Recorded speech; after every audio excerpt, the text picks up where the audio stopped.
할렐루야.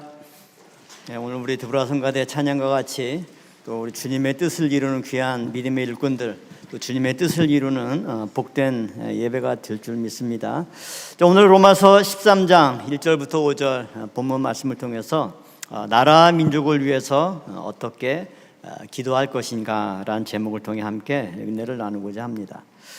자, 우리는 늘 나라 민족의 중요성을 논하고, 특히 우리 평강제일교회는 70년대부터 매주 목요일이면 나라 민족을 위한 구국재단을 쌓아왔습니다. 참으로 얼렁사임의 말씀을 통해서 또 나라의 중요성, 그래서 우리는 나라가 없으면 교회도 가정도 개인도 없다라고 하는 얼렁사임 말씀을 마음에 새기고, 이것을 휘선 사상의 한 축으로 우리 평강제일교회는 삼고 있죠.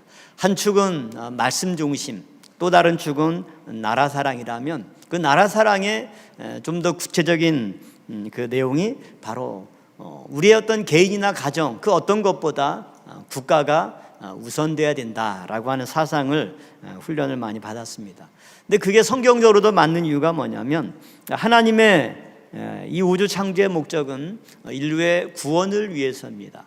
근데 하나님께서 인류의 구원을 위해 펼쳐가는 구속사를 보면 하나님께서 직접 하늘에서 천둥 번개를 치듯이 일을 직접 하시는 것이 아니라 이 하나님의 구속사를 감당할 사람이 필요하죠. 이 사람은 한 개인이기도 하지만 하나의 민족을 들어서 하나님이 역사하십니다. 그리고 그 민족에 속한 나라를 들어서 하나님께서 이 구속 역사를 감당해 오신 거죠. 우리가 알다시피 구약 때는 하나님이 이스라엘을 선택하셨습니다. 교회가 세워진 이후에 하나님이 선택해서 구속사를 이룬 나라가 어디입니까? 바로 로마를 들어서 하나님이 구속사를 진행해 오셨고, 로마 이후에 하나님이 그 다음 어느 나라를 들어서 구속사를 담당시키셨습니까? 영국을 들어서 그 사명을 감당케 했었죠.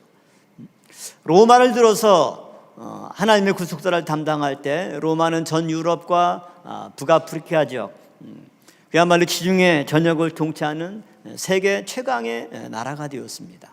그리고 그 패권이 영국으로 넘어갈 때 영국은 19세기, 20세기 해가 지지 않는 나라라고 하는 별칭을 얻었죠. 그리고 영국에서 신앙의 자유를 찾아 이제 미국으로 하나님께서 구속사의 주도권을 넘겨주셨을 때 여전히 미국은 근 100년 이내 세계 최강의 그러한 국력을 과시하고 있습니다. 그리고 미국 이후에 물론 여전히 미국이 패권을 주도하고 있지만 대한민국 또한 이 구속사의 사명을 감당하는 하나의 축으로 부상이 되고 있을 때 하나님께서 우리 대한민국 국민들로 하여금 나라 민족을 위해서 기도하게 하심은 단순히 우리가 국가적으로 경제가 부흥되고 안보가 튼튼하는 이러한 내용뿐만 아니라 그걸 통해서 하나님의 구속사를 담당하는 주역으로 발돋움해야 된다라고 하는 구속사적인 중요한 의미가 있는 것입니다. 그런데 제가 오늘 이 내용으로 기도한 이유는 뭐냐면, 저 개인적으로도 늘 우리가, 여러분도 아마 마찬가지겠지만 나라 민족을 위해서 기도하는데 어떻게 기도하세요? 그러니까 저도 순간 왜 제가 이제 이런 설교를 하게 됐냐면, 우리가 나라 민족을 위해서 기도하는데 실제 또 신방 가면서나 또 평소에 또 성도님들과 또 우리 교역자들과 이렇게 담소 나누고 얘기하다 보면 저분이 나라가 잘 되길 바라나, 빨리 이 정권이 무너지길 바라나. 그러니까 이게 되게 우리가 기도하는 것과 실제 우리 어떤 생활에서 대화하는 거나 바라는 거가 따라가는 게 이렇게 많더라고요. 예를 들어서 우리가 원하는 그 사람이 대통령에 당선되고, 그러니까 이제 우리가 정치가 보수와 진보로 나눠져 있을 때 우리가 보수를 지지하는 성도들 입장에서는 보수 정권이 탄생하면 기분이 좋고 막 기도하고 하는데, 내가 보수를 지지하는데 그러니까 진보 쪽에서 대통령이 되면은 밉잖아요. 그러니까 예배 시간에는 나라 민족을 기도하면서 그 다음에 이제 유튜브 보고 얘기할 때는 저는 대통령 어떻게 탄핵 안 당하나, 이제 빨리 내려와서 새로운 대통령이 안 되나, 뭐 다 이런 얘기를 해요. 그러니까 과연 정말 우리가 나라와 민족을 위해서 기도한다는 게 구체적으로 어떻게 기도해야 되는지, 그리고 우리가 예배 시간에 그때는 다 나라 민족을 위해서 기도하는데 끝나고 나면 또 각자 다 달라져요. 네, 그런 모습을 보면서 저도 그동안 우리가 모든 예배 시간마다 또 매 새벽 예배마다 가장 첫 번째 기도하는 게 뭡니까? 나라 민족을 위해서 기도하잖아요. 저도 저 개인적으로도 반성하면서 그리고 어떻게 정말 우리가 나라 민족을 위해서 기도해야 되나, 이것은 제 개인의 어떤 성찰도 포함이 되면서 오늘 우리가 다시 한번 우리가 어떻게 또 왜 나라 민족을 위해서 기도해야 되는지 이 문제를 성경적으로 살펴보고, 또 지금 현재 우리나라의 위상과 이런 위치, 이런 것들을 한번 살펴보는 가운데 우리나라를 위해서 우리가 어떻게 기도해야 되는지 그런 방향성을 함께 말씀을 통해서 찾는 그런 시간이 되길 바랍니다. 첫 번째, 나라 민족을 위한 기도에는 뭐가 포함되어야 되겠습니까? 위정자들을 위한 기도가 포함되어야 되겠죠. 또 실제 우리가 이런 기도를 하고 있습니다. 오늘 본문 로마서 13장 1절부터 5절, 아까 우리가 함께 성경 봉독 시간에 본문을 낭독을 했습니다. 사도 바울은 우리에게 위에 있는 권세자들에게 굴복하라, 이렇게 말씀을 하고 있습니다. 여기서 이 굴복하라라고 하는 말은 사실은 순종하라, 따르라, 약간 이런 의미가 되는데요. 어떻게 보면 민주사회에서 시민들이 뭐 위에 있는 권세자들에게 복종하라, 이게 사도 바울 시대는 맞는지 모르지만 지금은 뭐 안 맞는 말씀 아닌가요? 지금은 국민들이 대통령을 뽑고 또 마음에 안 들면 탄핵시키는 이런 시대, 복종하라, 굴복하라, 이게 맞는 말입니까? 이렇게 생각할 수도 있겠죠. 오늘 본문에서 사도 바울이 말한 내용들을 정리하면 한 5가지 정도로 요약이 될 수가 있겠죠. 모든 권세, 위정자들의 권세는 누구로부터 난 거라고요? 하나님께로 난 것이다. 그러니까 이 부분을 우리가 받아들여야 되는데, 사실 저희도 대통령 선거할 때마다 또 국회의원 선거할 때마다 또 올해 6월 달에는 지방선거가 있죠. 선거할 때마다 사람들이 감정적으로는 잘 받아들이지를 못하는 경향이 많이 있습니다. 본인들이 지지한 사람이 대통령이 되면 역시 하나님의 뜻이구나. 근데 그게 안 되면 그럼 어떻게 할 거예요? 하나님의 뜻이 아닌가요? 그래서 우리는 오늘 이 사도 바울의 말씀을 통해서 모든 권세는 하나님께로부터 났다라고 하는 것을 우리는 받아들여야 되고, 그 다음에 두 번째, 이들의 권세를 거스리는 것은 뭡니까? 하나님의 명을 거스리는 것이다. 우리는 예레미야 선지자가 이스라엘 백성들에게 바벨론에 항복하라, 이것이 하나님의 뜻이다 라고 했을 때 이스라엘 백성들이 그것을 감정적으로 도저히 못 받아들였던 거예요. 또 제가 지난번에도 몬바이에서 이제 세미나를 했는데요. 여러분 알다시피 인도와 가장 원수지간인 나라가 어느 나라인지 아세요? 이웃에 붙어 있는 파키스탄이에요. 그것은 우리가 남과 북이 대치해서 서로 이렇게 적대시하는 것 이상으로 인도와 파키스탄은 사이가 안 좋아요. 그래서 마침 이제 이번에 강의했던 내용이 사권 내용이어서 근데 그 강의를 하면서 예레미야 그 내용을 얘기를 하면서 예를 든 거예요. 만약에 예레미야 선지자가 여러분들에게 와서 파키스탄에게 항복해라 이렇게 얘기하면 여러분 어떻게 하겠습니까? 했더니 사람들이 안 돼요 막 웃으면서 얘기를 하는 거예요. 왜냐하면 딱 이제 무슨 말인지 아는 거죠, 자기들도. 근데 그건 자기들 도저히 용납하지 못하겠다는 거죠. 그러니까 우리는 분명히 하나님의 뜻이고 하나님의 뜻이면 순종해야 되는 거를 알면서도 실제에서 이와 같이 정치적으로나 또 개인적으로 이렇게 얽혀있는 관계들이 있으면 그것을 제대로 받아들이지 못하는 그런 심리 상태가 대부분인 거죠.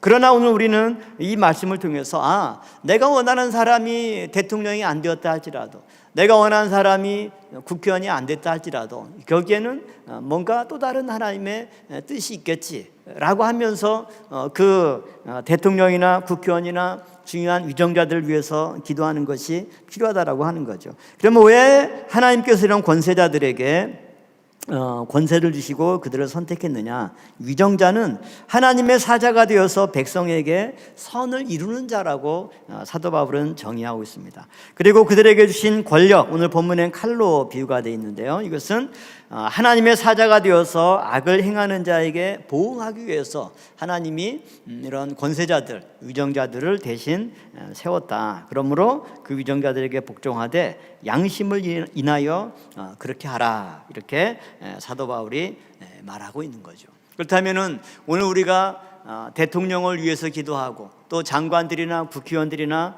어떻게 보면 나라를 이끌어가는 중요한 요인들이 누굽니까? 행정부의 중요한 인물들, 또 그 다음에 사법부의 중요한 인물들, 대법관이나 판사들의 판단이 얼마나 중요합니까? 또 입법부의 중요한 인물들, 국회의원들이 법을 어떻게 제정하는가에 따라서 나라의 모든 경제와 삶의 질서가 달라지기 때문에 그들이 내가 원하는 사람이 되지 않았다 할지라도 그들이 올바로 깨어서 나라를 제대로 이끌어가는 것, 이것은 너무나 중요한 문제라고 하는 거죠. 아침에 잠깐 그 뉴스를 보는데 요즘에 봄철에 산불이 많이 나잖아요. 작년보다 올해 산불이 한 140회 정도 더 많이 났다고 그러더라고요. 그런데 이제 뉴스에서 분석하기를 작년 산불 때문에 얼마나 많은 피해를 봤습니까? 근데 올해는 산불이 나긴 났는데 불과 한 몇 시간 만에 다 진압이 되고 인명피해가 단 한 건도 없다라고 하는 거예요. 근데 이제 그것을 분석하는 이유가 첫 번째는 대통령도 기관장들에게 산불 대처 조치 제대로 안 하면 반드시 그것에 책임을 묻겠다. 그리고 그것을 위해서 이제 모든 지자체나 이런 데서 시스템을 이렇게 개선해서 산불이 나면 어떻게 대비하는지 다 매뉴얼을 만들고 또 소방서까지 다 공유를 해서 하여튼 산불이 나자마자 신속하게 대응하다 보니까 작년보다 100회 이상 산불이 났는데도 불구하고 인명피해는 하나도 없고 그다음에 산불 피해 면적도 작년과 비교할 수 없이 이제 줄어들었다. 이제 그 기사를 보면서 저는 다시 한번 오늘 이 설교를 준비하는 가운데 정권이 어느 정권이냐를 떠나서 위정자들이 그 모든 관련자들이 정말 국민들의 삶과 직결된 이런 문제를 고민하고 대처를 했을 때 그런 산불이 일어나지만 현저하게 피해가 적구나. 불에 다 타서 재산을 잃고 생명을 잃는다면 그 백성들의 눈물을 누가 닦아주겠습니까? 그러니까 그런 거 작은 거 하나하나를 보더라도 우리는 정권이 어느 정권이냐 중요한 게 아니라 어떤 사람이 그 자리에 올라갔다 할지라도 이것은 우리가 알지 못하는 하나님의 뜻이 있나 보다. 그래서 그들이 올바로 깨어서 내가 원하지 않는 사람이 되었다 할지라도 그렇다면 원하는 방향으로 그 사람이 생각과 그 다음에 모든 이런 정치와 그 다음에 행정 업무를 진행할 때 하나님의 뜻에 맞게 또 국가와 민족을 위해서 올바로 일할 수 있도록 기도하는 것, 이것이 우리 성도로서 중요한 기도의 제목이 된다라고 하는 거죠. 우리는 성경을 통해서 위정자들의 어떤 중요성을 너무나 잘 알고 있습니다. 너무나 많은 사례들이 있지만 제가 오늘 두 가지 사례만 언급을 하고 있는데요. 첫 번째는 솔로몬 왕의 경우도 왕의 범죄로 인해서 결국은 나라가 쪼개지고 있다라고 하는 거죠. 4권과 5권 구속사 시리즈 내용을 통해서 우리는 남유다와 북이스라엘의 왕들의 역사를 살펴볼 때 크게 어떻게 분류하고 있습니까? 선한 왕과 악한 왕. 그러면 그 당시 이스라엘 백성들의 모든 경제나 삶의 이 모든 내용들, 전쟁과 그 다음에 그것으로 인해서 많은 피해와 상처, 이런 것들이 백성들이 잘못해서 빚어진 것들이 아니라 왕이 하나님과의 관계를 올바로 하고 있느냐, 아니면 하나님께 범죄해서 심판을 받느냐. 결국 왕의 이러한 위치가 나라와 백성들의 삶과 너무나 직결되고 있다라고 하는 것을 구속사 시리즈 4권과 5권 내용을 통해서 살펴본 거죠. 그래서 왕상 11장 9절부터 11절 말씀 볼 때도 솔로몬이 마음을 돌이켜 이스라엘 하나님 여호와를 떠남으로 어떻게 되었습니까? 하나님께서 저에게 진노하셔서 결국은 이 솔로몬이 하나님의 언약과 또 하나님께서 말씀한 법도를 지키지 않은 결과 나라를 내게서 빼앗아 내 신복에게 주리라. 그러니까 물론 나라가 분열되고 망하는 데는 여러 가지 요인이 있겠지만 성경은 가장 중요한 요인으로 첫 번째 뭘 꼽습니까? 왕의 역할. 왕이 어떠한 삶을 살았고 또 하나님 앞에 어떠한 모습으로 섰는가, 이것을 가장 중요한 첫 번째로 꼽고 있다라고 하는 거죠. 이걸 보면 우리는 국민 한 사람으로서 내가 어떻게 살아가느냐, 이것도 중요하지만 내가 올바로 살아가는 것보다 훨씬 더 중요한 영향력을 미치는 사람이 누굽니까? 지금으로 치면 대통령이고, 또 대통령을 위시한 중요한 위정자들이 어떠한 생각, 또 어떠한 자세를 가지고 국정에 임하는가. 그러니까 이것이 우리의 모든 삶과 국가의 위상에 절대적인 영향을 미치기 때문에 우리는 그것을 생각하면 정말 잠을 이루지 못할 정도로 때로는 긴장될 수밖에 없고, 그렇기 때문에 이러한 위정자들이 올바로 하나님 앞에 서서 국가와 또 국민들을 위해서 헌신할 수 있도록 깨어서 기도해야 된다라고 하는 거죠. 두 번째는 남유다 멸망의 마지막 왕이었던 시드기야 왕의 이러한 모습들을 보면 결국 왕하 24장 19절 20절 말씀 볼 때도 시드기야가 여호야김의 모든 행위를 본받아 여호와 보시기에 악을 행했다고 말씀하고 있죠. 그래서 여호와께서 예루살렘과 유다를 진노하심이 저희를 그 앞에서 쫓아내실 때까지 이르렀더라. 시드기야가 바벨론 왕을 배반하니라.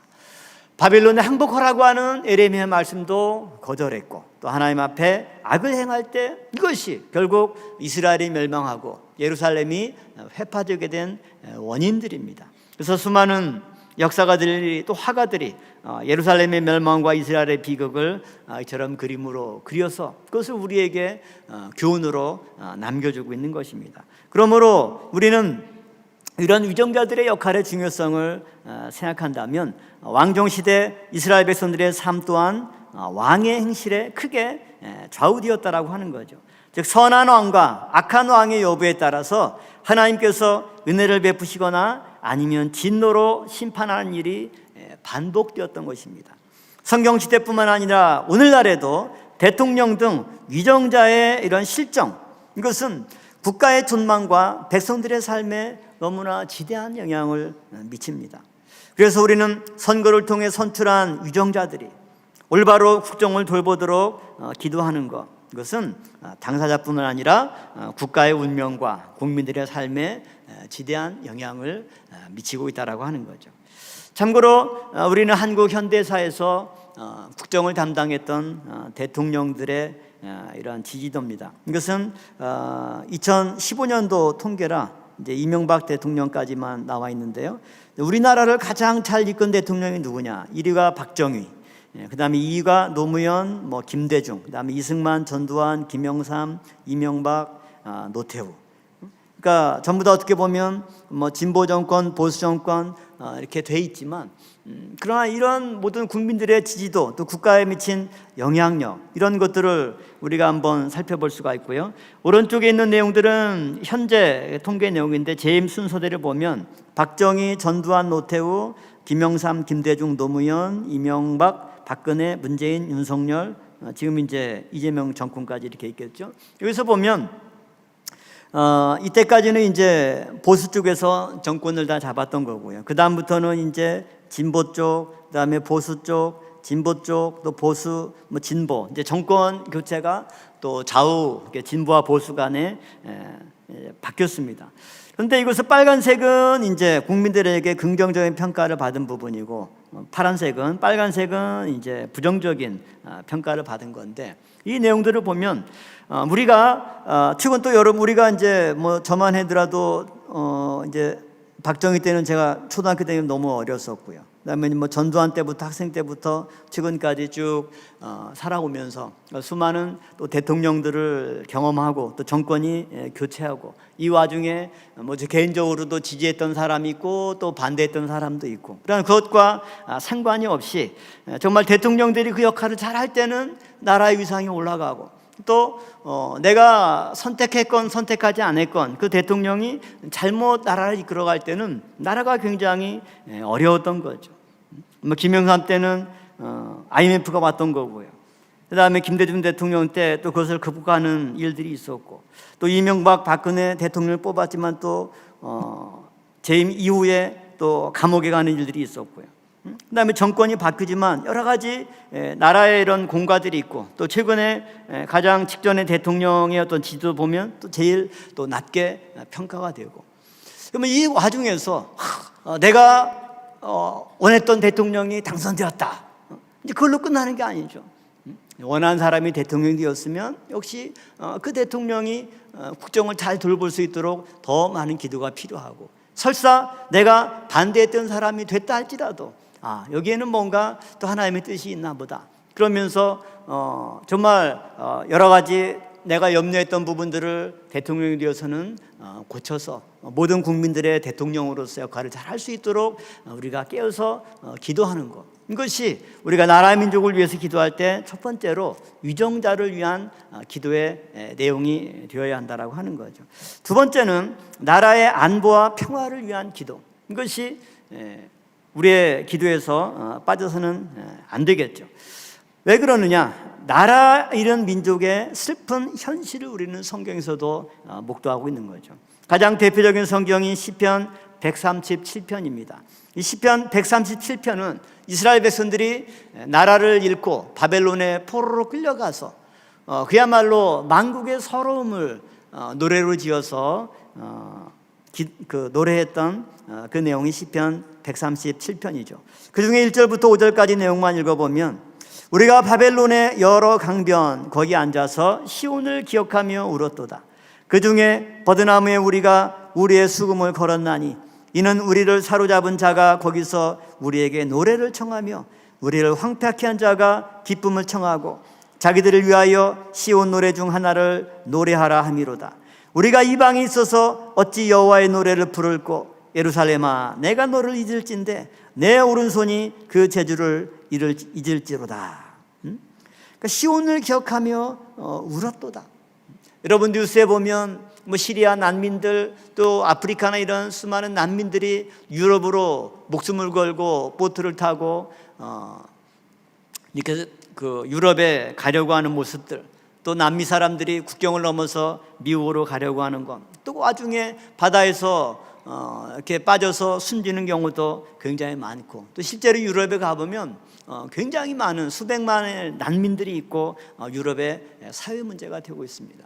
나라 잃은 민족의 서름, 이것은 우리도 일찍이 일본에 의해서 그런 서름들을 40년 가까이 겪었기 때문에 말하지 않아도 너무나 잘 아는 거죠. 그러면 다시금 우리가 나라의 주권을 빼앗기는 일, 이 나라에 전쟁이 일어나는 일, 그러한 일은 없도록 우리가 기도하지 않으면 안 된다는 거죠. 왜? 그러한 일이 반복되게 되면 우리의 모든 삶이 무너질 수밖에 없고, 또 이 나라 대한민국을 통해서 펼치고자 하는 하나님의 구속사의 그러한 촛대도 결국 다른 나라로 옮겨갈 수밖에 없기 때문입니다. 그렇다면 이러한 나라의 안보와 평화를 위한 우리의 구체적인 기도는 어떻게 되어야 되겠습니까? 바로 이 나라 한반도의 전쟁의 총성이 울리지 않도록 우리가 기도해야 되겠죠. 전쟁이 일어나면 승패와 상관없이 엄청난 피해와 상처를 입게 되는 거죠. 우리가 예를 들어서 북한이 우리를 자극하고 자꾸 사고를 치면 저놈들 가만두면 안 되겠다. 그러면 우리가 국방력 무기나 이런 것도 월등하니까 그냥 3파선 뚫고 올라가서 그냥 다 한번 박살내고 무력으로 한번 무찌르면 과연 가능할까요? 가능해야 하겠죠. 그러나 그 과정 속에서 북한뿐만 아니라 우리나라도 엄청난 피해를 입게 되는 것입니다. 그러므로 전쟁은 가장 좋은 게 어떻습니까? 일어나지 않는 것이 가장 좋은 거고, 그러나 불가피하게 전쟁이 일어난다면 어떻게 돼요? 이겨야죠. 스포츠야 몇 대 몇, 또 몇 승 몇 패, 이기고 지는 것이 있지만 전쟁이라고 하는 것은 그냥 이기면 전부 가는 거고 지면 모든 걸 잃는 거기 때문에 전쟁이 일어나면 절대 지면 안 되죠. 반드시 이겨야 됩니다. 그러므로 우리는 나라를 위해서 기도할 때 그러한 전쟁이 다시는 일어나지 않기를 위해서 기도해야 되지만, 그러나 만약 전쟁이 일어난다면 반드시 승리할 수 있고 또 승리할 수 있는 그러한 여력을 확보하는 것, 이것이 굉장히 중요하죠. 그러므로 전쟁이 일어나게 되면 전승, 한자로 온전전자죠. 그래서 온전한 승리가 중요합니다. 온전한 승리를 위해서 또 중요한 요인이 뭐냐면 든든한 동맹이 필요하다라고 하는 거죠. 그러니까 미국도 흔히 여러분 뉴스에 보면 미국을 천주국이라고 하잖아요. 미국의 국방 예산이 1,000조예요, 1,000조. 웬만한 나라의 1년 전체 예산보다 훨씬 많은 게 미국의 국방비입니다. 근데 이것을 트럼프가 더 올려서 이제 1,000주국이 아니라 2,000주국이 될 텐데, 그럼 미국과 싸워서 이길 수 있는 나라가 있어요? 미국은 어떤 나라와 싸우면 100% 이기겠죠. 그러나 그러한 미국도 결코 혼자 싸우지 않는다는 거죠. 왜? 온전한 승리, 이것을 위해서. 그렇다면 우리가 해방 이후에 우리 한국 새로운 정부가 들어선 이후 이승만 정권 때부터 출발한 게 뭡니까? 굳건한 한미 동맹, 그것을 체결하고 현재까지 이어지고 있는 거죠.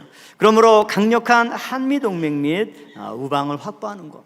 6.25 전쟁 때도 우리가 정말 부산까지 밀렸다가 다시 회복하고 지금의 어떤 이런 영토를 수호할 수 있었던 것도 뭐냐면 우리 자체의 힘이 아니라, 또 미국 혼자만이 아니라, 또 많은 참전한 유엔 우방국들의 그러한 협조, 이러한 동맹을 통해서 이러한 전쟁의 모든 열쇠를 딛고 정말 6.25 전쟁을 마무리할 수 있었다라고 하는 거죠. 그러므로 한편에서 여러 가지 한미 동맹에 대한 이러한 다른 의견들, 또 과격한 구호를 보면 미군 철수 이런 것들이 주장이 되고 있지만, 그러나 미국이나 한국이나 어느 나라도 서로 상대의 필요성, 굳건한 동맹, 이것에 대한 필요성을 인지하고 있기 때문에 이런 것에 균열이 가지 않도록 우리가 당연히 기도를 해야 되겠죠. 그리고 또한 전쟁이 일어나지 않게 억제하는 것이 또 제일 중요한 거죠. 그래서 손자병법을 썼던 손자는 싸우지 않고 이기는 것이 최고다. 그렇죠. 그래서 이를 위해서 필요한 것은 뭐냐면 강한 억지력이 필요한 거죠. 전쟁이 일어나면 물론 이겨야 되지만, 그러나 더 중요한 것은 뭐냐면 감히 도발하지 못하도록 그냥 강력한 힘을 가지고 있으면 건드리지 못할 거 아니에요. 이것이 전쟁 억지력입니다. 이런 전쟁 억지력을 위해서 필요한 것이 뭡니까? 일단은 막강한 무기가 있어야 되죠. 탱크로 밀고 들어오는데 소총 가지고 싸울 수가 없잖아요. 강력한 억지력을 가지려면 첫 번째는 막강한 무기가 있어야 되고, 그 다음에 이런 모든 무기들을 잘 활용하고 또 작전 계획을 잘 짜서 전쟁을 수행할 우수한 군인들이 필요합니다. 그리고 이러한 모든 것에 대해서 국민들의 강력한 지지, 이런 세 가지 요인이 있을 때 이것을 종합적으로 해서 저 나라의 국방력의 어떤 파워, 이것이 가늠이 되는 거죠. 과연 그렇다면 대한민국은 이러한 억지력을 가지고 있는가? 여러분 어떻게 생각하세요? 억지력이 있다고 봅니까? 아니면 좀 부족하다고 봅니까? 현재까지 보면 북한이 이렇게 말로 이렇게 하긴 하지만 도발을 못하는 이유는 뭡니까? 억지력이 있는 거예요. 우리 자체의 힘도 있고, 또 아까도 앞에서 말씀드렸듯이 굳건한 한미동맹의 이런 끈이 균열이 없이 막강하기 때문에 말로는 여러 가지 하고, 그 다음에 가끔 미사일도 동해바다로 쏘긴 하지만 감히 건드리지 못하는 거죠. 왜? 괜히 잘못 건드렸다가는 뼈도 못 추리는 이런 어려움들이 생기기 때문에. 그렇다면 통계로 되는 우리나라의 국방력의 이런 군사력의 순위는 어떠한가? 2020년도에는 우리나라의 순위가 6위에 해당합니다. 그래서 우리 앞에 일본이 있고 우리 뒤에 프랑스, 영도가 있고요. 근데 2026년도 올해 발표된 통계에 하면 우리나라의 순위가 한 계단 올라갔습니다. 5위로 올라갔고요. 프랑스와 일본이 우리 밑에 있는 거고요. 이것은 여러 가지 무기나 군인들의 숫자 이런 것들을 종합적으로 평가한 겁니다. 근데 여기서 이제 주목할 건 뭐냐면 우리가 이제 5위로 이제 평가되어 있는데 그 앞에 있는 4개의 나라들의 공통점 뭐냐면 미국, 러시아, 중국, 인도 공통점 뭔가요? 다 핵무기를 가지고 있습니다.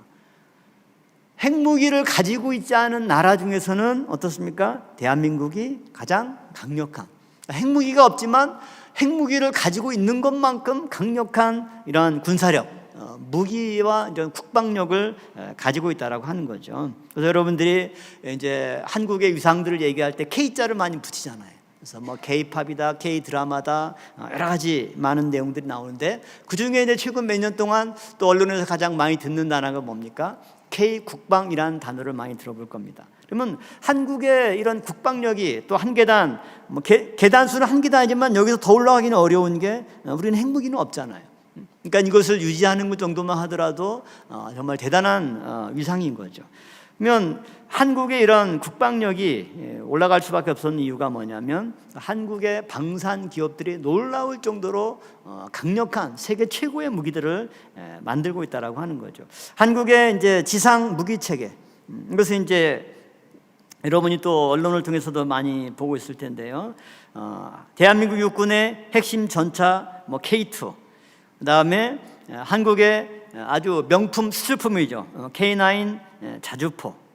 그다음에 천무. 이것은 미국에서 이제 미사일 방어 체계가 가장 유명한 게 미국의 패트리엇 미사일인데 성능은 좋은데 물건 사려고 하면은 내 배달 가는데 배달하는데 몇 년씩 걸립니다.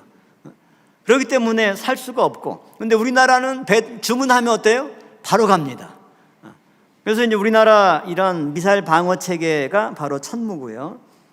그다음에 현무 5. 이것은 뭐냐면 핵무기를 제외하고 핵무기급에 해당할 정도의 재래식 탄도무기. 여러분 뉴스에 보듯이 이거 쏘면은 지하 한 100m까지 파괴할 정도니까 거의 핵탄두가 없지만 핵무기급의 가공할 위력을 갖는 탄도미사일이 현무 5입니다. 이것이 대한민국이 가지고 있는 거고, 이것이 지상 무기 중에 아주 대표적인 그러한 명품 무기들이고요. 그 다음에 해군력에 있어서는 한국의 또 잠수함 기술력이 또 엄청나죠. 최근에 진수된 장영실함 3,600톤급인데요. 그러니까 원자력을 이용하지 않고 재래식 잠수함 가운데 최고 성능을 한국의 잠수함이 보유하고 있고요. 또 이런 잠수함의 성능뿐만 아니라 잠수함 운용 능력에 있어서 대한민국이 최고입니다. 20년 전부터 미국과 이제 여러 동맹국 간에 이런 해상에서 훈련을 하게 되면 우리나라 잠수함 한 대가 그냥 한 번도 걸리지 않고 가상의 적군들을 막 다 격파할 정도로, 그래서 그런 합동 훈련에서 이런 해군 지휘를 결국은 이제 최근에는 한국이 지휘권을 가지고 훈련할 때 할 정도로 한국의 이런 해군력도 막강하고요. 여러분 뉴스에 이제 과연 캐나다의 잠수함을 한국이 수주할 건가, 뭐 독일이 수주할 건가, 한참 지금 초미의 관심사인데, 이걸 보면 이런 어떤 잠수함을 만들 수 있는 나라가 세계에서 한 5개, 6개밖에 안 돼요. 그런 나라 가운데서도 대한민국이 당당히 선두에 그 이름을 올리고 있다라고 하는 거죠. 또 공군력입니다. 이런 잠수함뿐만 아니라 공군력도 보면 KF-21이라고 그래서 한국이 전투기를 만들어서 우리나라 공군에 이제 2028년부터 이제 보급이 돼요. 지금 만들고 있고. 근데 이 전투기를 또 제조할 수 있는 나라는 정말 세계에서 한 서너 개 나라, 미국, 뭐 프랑스, 뭐 중국, 이런 정도 나라가 제대로 만들고, 여기에 이제 한국이 명함을 내미는데, 이 전투기를 만들려면 이 비행기 기체만 만드는 것뿐만 아니라 여기 나와 있듯이 레이더가 제일 중요하죠. 왜냐하면 멀리 떨어지는 적을 탐지해서 그거를 자동으로 공격을 하고 방어를 하고, 또 전투기에서 상대의 전투기, 그 다음에 육지, 또 해상을 공격할 수 있는 무기 체계를 갖추는 거, 이 모든 것들을 또 통합해서 컨트롤할 수 있는 능력을 확보한 나라. 미국도 아무리 우리와 절대 동맹이라고 하지만 이런 핵심 기술들은 절대 우리나라한테도 팔질 않아요. 그래서 20년 전부터 우리나라가 이것을 수입할 건가 자체 개발할 건가 경론을 벌이다가 방향을 그래 자체 개발하자 라고 해서 한편에서는 무모한 도전이라고 했지만 이게 이제 성공을 했고, 시제기를 6대를 만들어서 한 1,800 정도 시험 비행을 하는데, 세계 전투기 개발한 역사에서 시제 비행을 하면서 단 한 번도 어떤 실수나 고장이나 뭔가 결함이 발견이 안 되고 성공한 나라는 우리나라가 유일합니다. 그럴 거 아니에요. 하다 보면 이제 문제가 있어서 오류를 잡고 계속 그러면서 뭐 또 사고도 나고 이러면서 이제 오류를 잡게 되는데, 대한민국은 이 6대 시제기를 만들어 단 한 번도 사고도 안 나고 오류 없이 무사히 마치고, 이제 검증이 끝나서 28년도부터 이제 우리나라 공군에 이 전투기를 보급하고, 또 세계에서도 우리나라 전투기를 구매를 하려고 줄을 서고, 그러다 보니까 우리나라 방산 수출이 약 100조 가량 예상할 수 있는 그 정도 엄청난 국방의 위상을 가지고 있을 때, 어느 순간 정말 불과 몇십 년 전만 하더라도 미국의 그런 지원과 동맹국들의 협조 가운데 우리가 겨우 나라를 지켰던 그런 대한민국의 현실인데, 이제는 스스로 자주국방을 이룰 정도뿐만 아니라 세계에서 우리나라에 서로 무기를 제발 좀 팔아달라. 그러니까 무기의 성능도 탁월하고, 그 다음에 전 세계에서 이런 뛰어난 무기를 만들 수 있는 나라는 또 몇 개 있지만, 중요한 건 뭐냐면 제때 원하는 물량을 공급할 수 있는 그런 제조 능력을 갖춘 나라는, 그것은 정말 세계에서 대한민국이 압도적으로 유일한 그런 경쟁력을 가지고 있다라고 하는 거죠. 그러니까 이런 어떤 능력이 있기 때문에 전쟁의 억지력뿐만 아니라 우리나라 국가 성장에도 굉장히 중요한 큰 기여를 하고 있다라고 하는 거죠. 또한 세계 열강의 이런 틈바구니 속에서도 자주국방과 자강 능력을 갖추는 강력한 나라가 될 수 있도록 기도를 해야 되죠. 근데 이게 왜 중요하냐? 아까 말씀드렸듯이 로마나 영국이나 미국이나 이런 모든 하나님의 구속사를 담당했던 그런 나라들은 모두 이런 강력한 능력을 가지고 있어요. 왜? 그래야 이 나라를 통해서 또 하나님의 말씀을 전 세계로 전할 수가 있기 때문에, 우리는 대한민국의 지정학적인 위치와 그 중요성을 우리는 깨달아야 되죠. 자유진영과 공산진영의 대립에서 가장 중요한 지렛대 역할을 하는 나라가 대한민국입니다. 그러니까 우리가 뭐 선택한 건 아니지만 태어나 보니까 우리가 중요한 나라에 살고 있는 거예요. 그래서 마키아벨리는, 이태리의 정치학자였던 마키아벨리는 능력이 숫자보다 중요하고 가끔은 위치가 능력보다 중요하다. 한국은 거대한 체스판 같은 세계에서 위치적으로 현재 가장 중요하고, 또 사방을 위협하고 견제하며 제압할 수 있는 그런 중요한 지정학적인 위치를 점하고 있다라고 하는 거죠. 우리는 6.25 전쟁 때 1950년 1월 12일에 미국의 국무장관인 애치슨 라인을 발표를 했습니다. 이것은 뭐냐면 미국이 극동 방위선을 이렇게 설정한 겁니다. 이때 여기서 잘 보면 대한민국은 방위선 밖에 있는 거죠. 일본만 포함시키고 대한민국과 대만을 이 당시에는 빠뜨렸습니다. 근데 결과적으로 애치슨 라인이 발표한 이후에 5개월 지나서 6월 25일에 북이 침공하는 6.25 전쟁이 일어났죠. 그래서 많은 사람들은 이 애치슨 라인으로 인해서 북이나 중국이나 이런 공산진영으로 하여금 오판하게 한 요인이 아닌가, 이렇게 얘기를 하고 있습니다.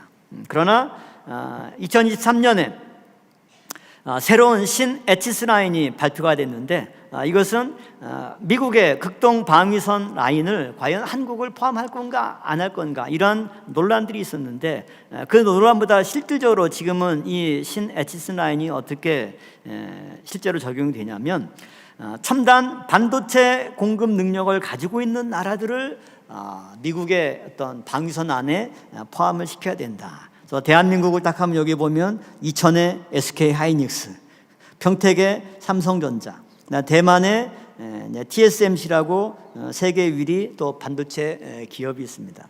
그래서 이 라인을 딱 설정을 해서 이것은 미국이 절대 양보할 수 없는 중요한 방위선이다. 중국의 대만 침공 관련된 뉴스를 왜 이렇게 많이 듣습니까? 당연히 중국 입장에서는 대만이 자국에 원래 소속되어 있기 때문에 우리 땅이다 라고 하는 것, 이것도 있지만 중요한 것은 뭡니까? 대만이 현재 세계 비메모리 반도체 1위 기업인 TSMC를 가지고 있기 때문에 중국으로서는 대만을 먹게 되면 반도체의 중요한 경쟁력을 확보하는 거죠. 그래서 미국은 그러한 중국의 어떤 야욕을 견제하기 위해서 신 애치슨 라인을 설정을 했다. 그리고 또 우리는 중국의 세계 전략을 1대1로 요약을 하는 거죠. 그래서 중국은 지금 현재 세계 열강은 미국을 대표로 하는 서방 세력과 중국을 대표로 하는 그러한 공산 진영 간의 대립, 이것이 21세기의 현실입니다. 그렇다면 중국은 어떻게 미국의 그런 강력한 힘을 억제하고 본인들이 세계 패권을 차지할 것인가, 그것을 위해서 시진핑 정부는 오래전부터 1대1로라고 하는 전략을 구상을 해서 시행을 하고 있습니다. 이것은 육로와 해상으로 이어지고 있는데요, 육로를 통해서 1대1로를 쭉 해서 이제 유럽으로까지 이어지는 이러한 중요한 축을 구상하는 거고요. 그 다음에 해상의 1대1로는 이 태평양, 남태평양 지역을 통해서 이제 중국 지역, 그 다음에 말레이시아, 인도, 그 다음에 아라비아해를 통해서 이집트 수에즈완을 넘어서 이렇게 연결하게 되면 중국의 이런 모든 안보, 그 다음에 해상 무역 항로, 그 다음에 육상 이런 무역 통로, 이 모든 것들을 이제 중국이 아프리카와 그 다음에 유럽과 아시아 이쪽을 확실하게 장악하기 때문에 미국의 영향력을 완전히 태평양 너머 쪽으로 제압하는 그런 강력한 힘이 있는 거죠. 이 과정 속에서도 대한민국의 진영학적 위치가 굉장히 중요한 역할을 하고 있는 거죠. 자, 이것에 맞서 미국은 어떤 전략을 쓰고 있습니까? 미국의 방어 전략은 환태평양 방어와 이제 쿼드라고 하는 전략으로 맞서고 있는 거죠. 여기서 미국은 태평양을 사이에 두고 일본과 인도와 호주를 이 쿼드 영역에 포함을 시켜서 이러한 연결고리로 중국의 이런 1대1로 구상을 지금 방어를 하려고 하는 거죠. 자, 이쪽은 중국의 이제 해상 1대1로, 그다음에 육상 1대1로, 해상 1대1로 지역인데, 미국의 구상대로 일본과 그다음에 인도와 호주, 이것을 같은 동맹권으로 묶으면 중국의 해상 1대1로가 막히게 됩니다. 그러니까 이제 대만을 중심으로 해서 이쪽이 가장 지금 동아시아의 무역 항로로서 가장 중요한 비중을 차지하는데, 이 무역 항로의 어떤 패권을 누가 장악하는가, 이것에 대한 치열한 다툼이 현재 미국과 중국 간에 벌어지는 내용들이고요. 그 와중에 한국도 이 과정 속에서 양쪽에 지렛대 역할을 할 수 있는 아주 중요한 지정학적인 위치를 점하고 있는 것이 현실입니다. 그러므로 이러한 양 진영의 치열한 패권 속에서 한국이 올바른 중재 역할, 또 올바른 위상을 가지고 어느 한쪽에 또 공격당하지 않고 균형을 유지할 수 있는 그러한 역할, 이것이 우리가 한국에 처한 현실을 보면서 기도해야 될 중요한 내용이 되겠죠. 또 세계 열강의 이런 패권 다툼에서 열쇠 역할하는 나라가 되어서 평화와 번영을 이끌어가는 나라가 되도록 우리가 기도를 해야 됩니다. 그 다음 세 번째는 나라의 경제 발전과 성장을 위한 기도. 이것이 또 무엇보다도 중요하겠죠. 왜냐하면 강력한 경제력이 뒷받침되지 않으면 나라의 주권과 국민의 자유를 보장할 수가 없죠. 앞서 첫 번째, 두 번째 논했던 이 모든 내용들, 이것도 결국은 뭐가 뒷받침돼야 돼요? 경제력이 뒷받침되지 않으면 아무 소용이 없습니다. 세계 질서는 너무나 냉혹하죠. 한국 사람들은 그냥 정의 있고 인심이 있으니까 주변 사람도 어려우면 도와주지만 세계 정세는 선의로 하는 거 절대 없습니다. 이익에 의해서 움직이고, 그 이익은 상대가 얼마나 큰 힘을 가지고 있느냐, 나에게 도움이 될 수 있느냐 없느냐, 그것은 결국은 경제력으로 표현이 되고 있겠죠. 한국의 경제력, 또 국가적인 이러한 위상, 이것을 위해서 우리가 기도를 해야 되겠죠. 그래서 최근에 세계 경제 발전의 과정 속에서 큰 흐름을 보면 디지털 시대라고 하죠. 디지털 시대 최적의 언어가 뭔가요? 한글이에요, 한글. 여러분, 영어 알파벳을 사용하는 민족 외에 컴퓨터로 뭔가를 칠 때, 여러분 핸드폰에서도 뭐 문자 보낼 때 얼마나 손이 빨리 움직입니까? 중국 사람들 중국어로 바로 자판 입력할 수 있어요? 안 되죠. 입력을 쭉 하면 한자 이렇게 발음되는 거 몇 개 뜨면 그 중에 하나 골라가지고 해야 되고.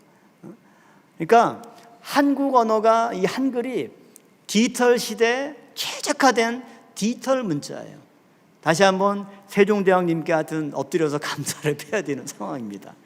두 번째, 대한민국의 지금 경제 이 성장 가운데 가장 큰 기여를 하고 있는 게 어떤 분야입니까? 반도체 산업이죠. 근데 이 반도체 산업은 대한민국은 원래부터 이 반도체 강국이 아니었나 이렇게 할 정도인데, 그것을 입증해주는 놀라운 게 뭐냐면 신라시대 금관이 금으로 만들었는데 신라시대 금관의 이 엄청난 세공기술, 금관의 내용을 이것은 확대한 사진이에요. 이것을 더 확대해 보면 그 당시 신라시대 사람의 머리카락 굵기보다 한 10분의 1밖에 안 되는 간단한 내용으로 다 뭐 새도 그리고 그림도 그리고 했어요. 그러니까 지금도 현미경이나 이런 첨단 그런 장비를 가지고 이걸 만들려고 해도 동일하게 만들 수 있을까 없을까 전문가들이 이렇게 고개를 젓는데, 신라시대 때 도대체 어떻게 이거를 만들었냐는 거예요. 불가능하죠.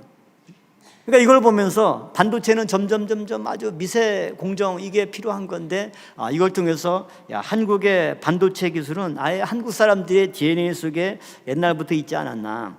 그래서 국가에서는 2030년 종합 반도체 강국 도약을 위한 K 반도체 전략이다.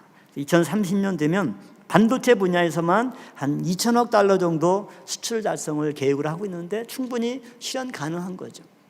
제가 78년도인가 초등학교 5학년 때가 그러니까 텔레비 볼 때 수출 100억 불 달성해가지고 텔레비에서 그냥 막 난리가 난 기억이 지금 선명하거든요. 작년에 우리나라 수출이 얼마를 돌파했습니까? 7천억 불을 돌파했습니다.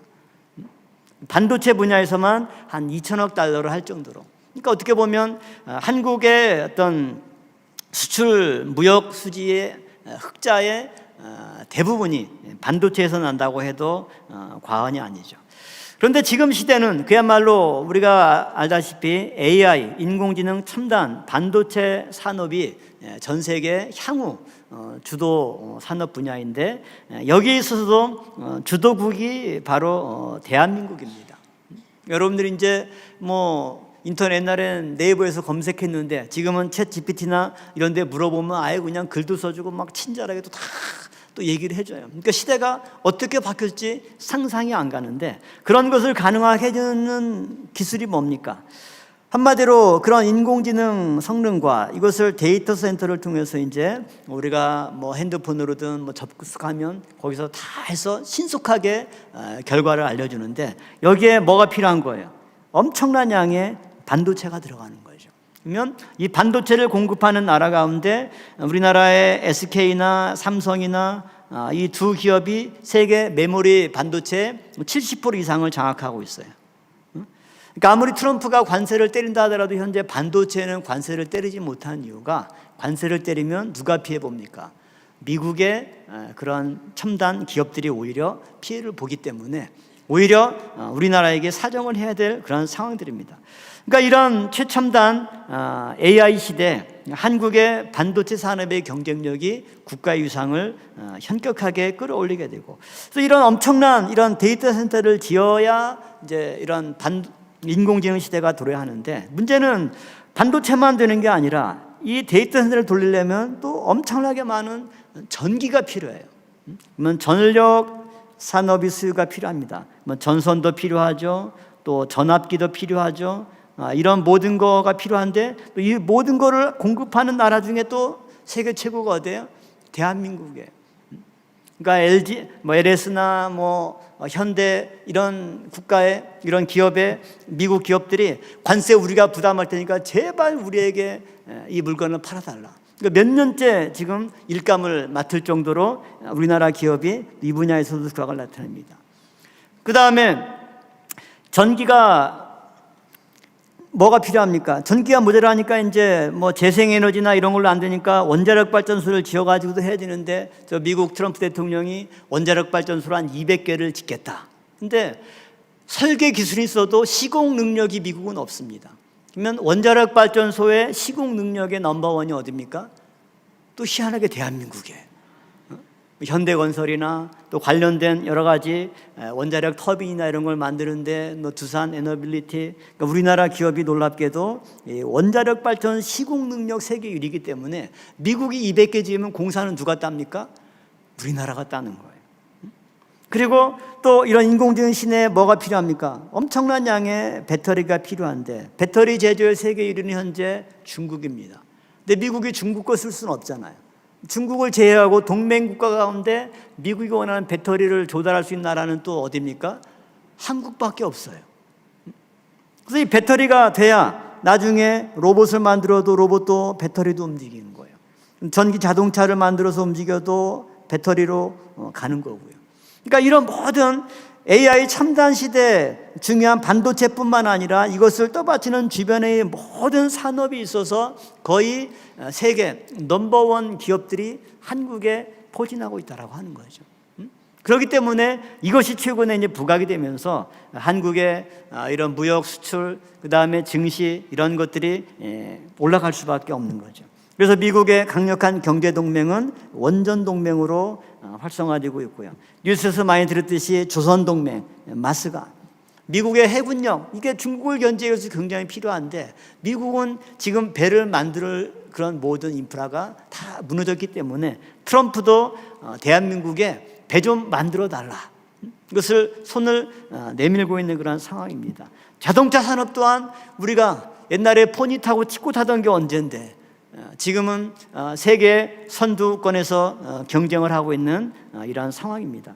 이런 내용들을 볼 때 우리나라의 이러한 경제력, 그리고 미국의 중국을 제외하고 또 중국을 견제할 만한 그런 강력한 제조 능력을 가진 최첨단 기업들이 대한민국에 있고 한국이 그런 면에서 강력한 그런 경쟁력을 가지고 있다라고 할 때 우리가 나라를 위해서 기도하면서 우리나라 기업들이 또 기업가들이 정말 경영을 잘 하는 것이 또 국가를 위한 것이고, 그래서 국가의 이익이 향상될 때 그만큼 국가의 위상이 높아지고 국민들의 삶이 향상된다는 것을 본다면 우리가 나라의 이런 경제력을 위해서 기도하는 것, 이것은 너무나 중요한 기도의 제목이 아닐 수가 없습니다. 그러므로 결론적으로 우리는 나라 민족을 위한 기도가 바로 진정한 국력의 원천임을 우리는 깨닫게 되죠. 왕하 2장 12절 보면 엘리사가 엘리야를 향해서 뭐라고 얘기했습니까? 내 아버지여, 내 아버지여, 이스라엘의 병거와 마병이여, 이렇게 기도했고, 또 엘리사가 병들어 죽게 될 때 요아스 또한 똑같은 내용으로 엘리사를 가리켜서 이스라엘의 병거와 마병이다. 엘리야나 엘리사, 하나님의 사람, 깨어서 기도하는 그런 한 사람이 나라의 전체의 국방력에 비교될 수 있다라고 하는 것을 본다면 오늘 이러한 많은 경제력과 무기, 이것도 정말 중요하지만 나라 민족을 위해서 구국계단을 쌓고 기도하는 깨어있는 성도의 이 기도야말로 이 나라가 강력한 전쟁 억지력을 확보하고 국방을 통해서 안보를 유지하고 평화를 유지하고 또 이 모든 것들을 뒷받침하는 경제 성장을 통해서 국민들의 삶과 또 그 모든 생활이 향상되는 열매를 맺을 줄로 믿습니다. 우리나라는 또한 이러한 보이는 중후장대한 산업뿐만 아니라 여러 가지 K-팝이나 또 이런 문화를 통해서 국가의 위상이 또 이미지가 향상되고 또 이것이 경제력의 상승으로 선순환되는 중요한 시대에 있습니다. 이것은 어떻게 보면 하나님이 우리나라 대한민국에 주신 축복이고 또 우리에게 주신 너무나 좋은 황금 기회인 줄로 믿습니다.